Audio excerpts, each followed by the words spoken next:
Supreme কোর্টের নির্দেশ মেনে নতুন করে শিক্ষক নিয়োগের জন্য বিজ্ঞপ্তি জারি করেছে রাজ্য সরকার, কিন্তু যোগ্যরা আর নতুন করে পরীক্ষায় বসতে নারাজ। তাদের দাবি যোগ্য চাকরিহারাদের তালিকা প্রকাশ করা হোক, তাদের যোগ্যতার ভিত্তিতে পাওয়া চাকরি ফিরিয়ে দেওয়া হোক নিঃশর্তে। এই দাবি নিয়ে শুক্রবার বিধানসভায় গেলেন যোগ্যদের প্রতিনিধি দল। স্পিকার বিমান ব্যানার্জির সঙ্গে দেখা করে তারা নিজেদের দাবি দেওয়া জানান। স্পিকারও বিষয়টি খতিয়ে দেখার আশ্বাস দেন।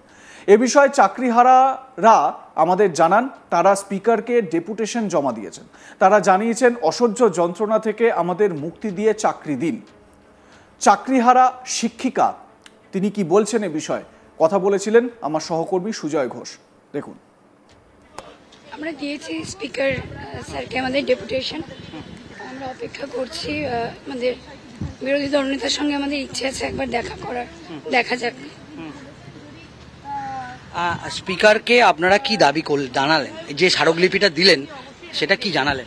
আমরা বারবারই যা বলে এসেছি, খুব সহজ এবং সোজা দাবি যে মানে কোনো দোষে দোষী না হয়েও যে অসহ্য যন্ত্রণার মধ্যে দিয়ে আমাদের যেতে হচ্ছে, সেখান থেকে উদ্ধার করে আমাদের স্বপদে সমর্যাদায় সবেতনে যত শীঘ্র বহাল করা যায় এবং এই যন্ত্রণা থেকে মুক্তি দেওয়া যায়, সেটা সহানুভূতির সাথে যাতে দেখা হয় এবং যদি বিধানসভায় সেটি উত্থাপন হয় তাহলে যাতে উনি সহানুভূতির সাথে বিচার করেন বা করার যায় সেই পরিস্থিতি তৈরি করে দেন, এইটুকুই।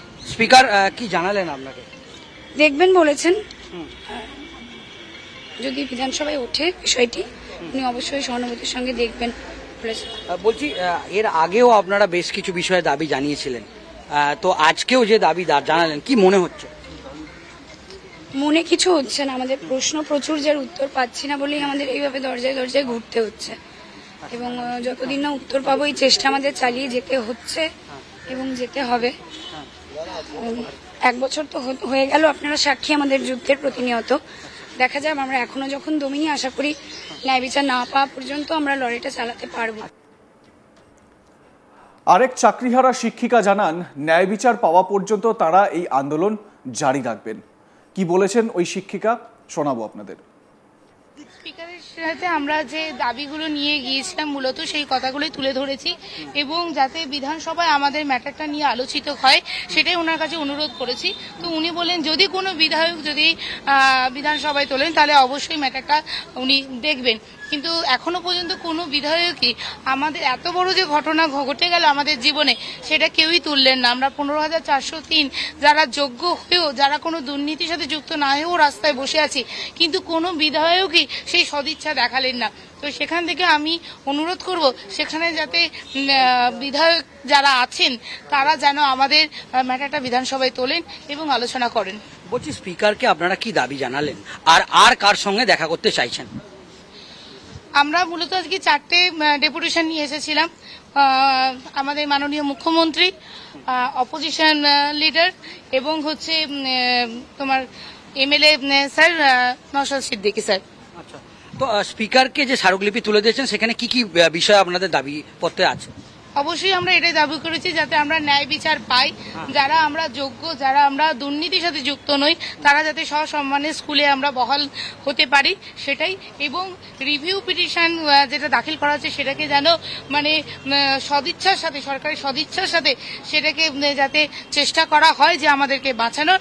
আর 3 নম্বর হচ্ছে যে রিভিউ পিটিশনের আগে আমাদের ফর্ম ফিল আপ এবং নতুন চাকরির যে পরীক্ষা যে শুরু হচ্ছে, ফর্ম ফিল আপ শুরু হয়ে যাচ্ছে, সেটাতে আমরা চাইছি যে না, রিভিউয়ের আগে ফল প্রকাশ হোক, তারপরে ফর্ম ফিল আপ। আচ্ছা, আর একটা বিষয় বলবো, আপনাদের সহকর্মীরাও ওখানে আন্দোলন করছে, সেটা নিয়ে কি বলবেন? না, আন্দোলন তো আমাদের চলছে, আমাদের তো সিটিং অ্যাজিটেশন চলছেই।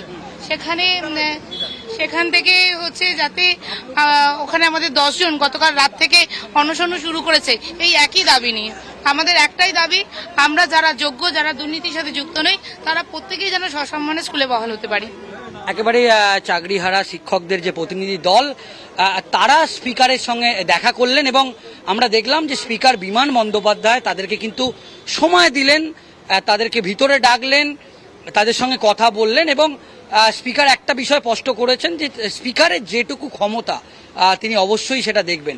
অন্যদিকে চাকরিহারা শিক্ষকদের দাবি, তারা বিরোধী দলনেতা শুভেন্দু অধিকারী এবং নওশাদ সিদ্দিকী ভাঙড়ের বিধায়ক, তাদের 2 বিরোধী দলের মুখের সঙ্গে তারা সাক্ষাৎ করতে চায় এবং তারা এই গেটের সামনেই দীর্ঘক্ষণ অপেক্ষা করবে যতক্ষণ না পর্যন্ত বিধানসভার স্পিকার যেরকমভাবে দেখা করেছেন বিধানসভার বিরোধী দলনেতা এবং নৌসাদ সিদ্দিকী যতক্ষণ না পর্যন্ত তাদের সঙ্গে সাক্ষাৎ করছে ততক্ষণ তারা এই গেটের বাইরেই এইভাবেই তারা দাঁড়িয়ে থাকবে এবং যতক্ষণ না তাদের সঙ্গে দেখা হচ্ছে। আগামী 3 মাসের মধ্যে নিয়োগ সম্পন্ন করার লক্ষ্যে 16ই জুন থেকে ফর্ম বিলি শুরু হবে, কিন্তু এই প্রক্রিয়ায় অংশ নেওয়ার ক্ষেত্রে যোগ্য চাকরি প্রার্থীদের আপত্তি রয়েছে। এবারে প্রশ্ন হচ্ছে যে যারা যোগ্য চাকরি মানে যারা যোগ্য শিক্ষক তারা কি করবেন, মানে তারা কি কোনো রকমভাবে এই যে নতুন করে যে পরীক্ষা বা এই পুরো প্রসেসটা যে শুরু হচ্ছে এই প্রসেসে তারা অংশগ্রহণ করবেন? স্বাভাবিকভাবে এখানেই কোথাও না কোথাও কিন্তু আপত্তি রয়েছে এই সমস্ত চাকরিহারাদের। চাকরিহারা শিক্ষিকারা কি বলছেন এক এক করে শোনাই। প্রথম শিক্ষিকা কি বলেছেন শুনুন। আমরা দিয়েছি স্পিকার স্যারকে আমাদের ডেপুটেশন, আমরা অপেক্ষা করছি। আমাদের বিরোধী দলনেতার সঙ্গে আমাদের ইচ্ছে আছে একবার দেখা করার, দেখা যাক। স্পিকারকে আপনারা কি দাবি জানালেন, যে স্মারকলিপিটা দিলেন সেটা কি জানালেন? আমরা বারবারই যা বলে এসেছি খুব সহজ এবং সোজা দাবি যে মানে কোনো দোষে দোষী না হয়েও যে অসহ্য যন্ত্রণার মধ্যে দিয়ে আমাদের যেতে হচ্ছে সেখান থেকে উদ্ধার করে আমাদের স্বপদে সমর্যাদায় সবেতনে যত শীঘ্র বহাল করা যায় এবং এই যন্ত্রণা থেকে মুক্তি দেওয়া যায় সেটা সহানুভূতির সাথে যাতে দেখা হয় এবং তাদের সমস্যার যাতে সমাধান হয় সহানুভূতির সঙ্গে যদি সেটা দেখা হয় খুব ভালো হয়। স্পিকার বিমান ব্যানার্জির সঙ্গে সেই লক্ষ্যে তারা দেখা করেছেন, তাদের দাবি দেওয়ার কথা তারা জানিয়েছেন। অন্যদিকে আরেক শিক্ষিকা বলছেন যে তাদের লক্ষ্য পূরণ না হওয়া পর্যন্ত তারা এই আন্দোলন চালিয়ে যাবেন। কি বলছেন ওই শিক্ষিকা শুনুন। স্পিকারের সাথে আমরা যে দাবিগুলো নিয়ে গিয়েছিলাম মূলত সেই কথাগুলোই তুলে ধরেছি এবং যাতে বিধানসভায় আমাদের ম্যাটারটা নিয়ে আলোচিত হয় সেটাই ওনার কাছে অনুরোধ করেছি।